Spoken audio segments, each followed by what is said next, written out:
Hi there. All right, a couple of tips about this month. This was a pretty easy month. We're on month two of the Gravity block of the month quilt. So, a couple things that I wanted to talk about. If you have not started doing fabric swatches, a lot of customers have told me, and a lot of people that are joining this sew along are saying that doing swatches like this are very, very helpful. Because sometimes when you're like playing with colors and stuff, you get them mixed up and you kind of want to know what you're doing, or if you need to get more, God forbid you cut wrong and you need to order more and you don't know what color you need. So, what I'm doing here is I'm also labeling, and I haven't done it yet for month two. I need to do that. Labeling where I'm using it, since I'm mixing up the colors and kind of doing them any way I want. But these fabric swatches are available in the Facebook group. If you would like these and you ordered a kit from me, and you're not a part of the Facebook group, just go ahead and send me an email. My email is in the description below, and I can send you a PDF file that you can download and print off these fabric swatches. It just really, is it necessary? No, but out of everyone I've talked to, they really appreciate that this is there. And I think at the end of this, I think there's what? I don't know, 360 Kona colors. I don't know how many Kona colors there are, but you're getting 108 of them. So, or actually 112. 8, 9, 10, 11, 12, 13, 14, 114 of them. So doing some fabric swatches like this would also be something that you can keep. And if you need a color and you like one of these colors, you can order it at a future time. So I am keeping track. I am doing it month by month. I'm not opening all of them.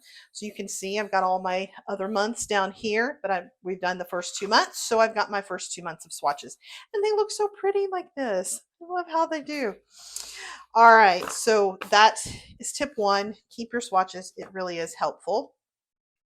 You've got your book. I don't need to talk about that necessarily. The one thing that has come up that I do want to show you in the book, specifically on the cutting diamonds, because this is the one where people kind of felt short in the fabrics and things like that. On the diamonds, it's page 6. There's a statement here. If your strip isn't long enough to cut 2 3.5 diamonds, 2 3.5-inch diamonds, cut additional diamonds from a coordinating fabric. So if you can't cut 2 in a row, it says do a coordinating fabric. That's not ideal. She expects you to cut 2, but just so you know, she kind of expected this, right? She put it in the book. So if you can't get 2 of them from a row, contact us. We can get you an extra piece.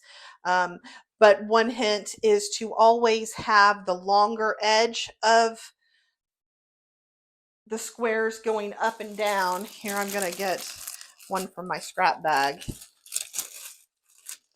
A piece, a block like this. Some extras here. We'll get this out of the way. So if we have this, and that one's just slightly under, like 1/8 of an inch, 10 inches. And this side is an actual 10-inch side. So I am going to cut my strip from the longest side. So that's another tip. Just get in the habit of doing that, because even manufactured 10-inch squares are not always 10-inch squares. I know, I have used them. So just get into the habit of measure your block. This side's not quite 10, this side's 10. Or if this was a little like 9 3/4, then you're going to use your 9 7/8. And 9 7/8 to 9, if it's tiny more than 9 3/4, you can get 2 diamonds from that.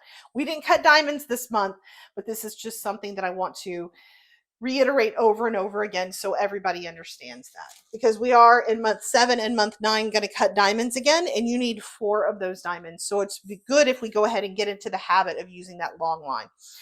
All right, my other hint on this one is iron open those seams. I need to iron that one just a little bit better. Iron open all those seams so that it lays nice and flat and looks really gorgeous like that.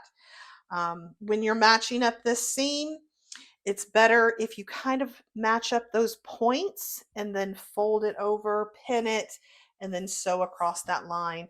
That makes those points just, and this is the one that I sewed on the video, those points just matched up perfectly. So that's kind of the best way to do this one, since there's one seam.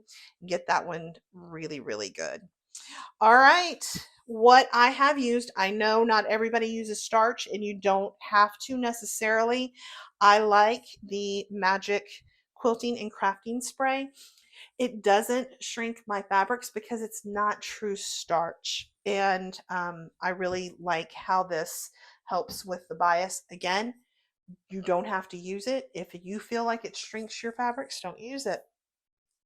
Then after I sew my seams together, I use this Quilting and Crafting Steamer Boost. I do use it with steam, and it gets those seams really, really flat. I love this.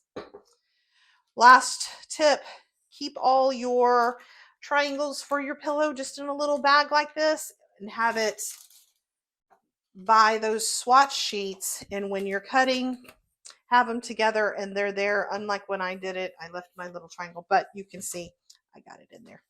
So, all right, until next month, where we work with the hexies, that's all I have for you this month. Next week, we'll do a live on Facebook and then post it on YouTube.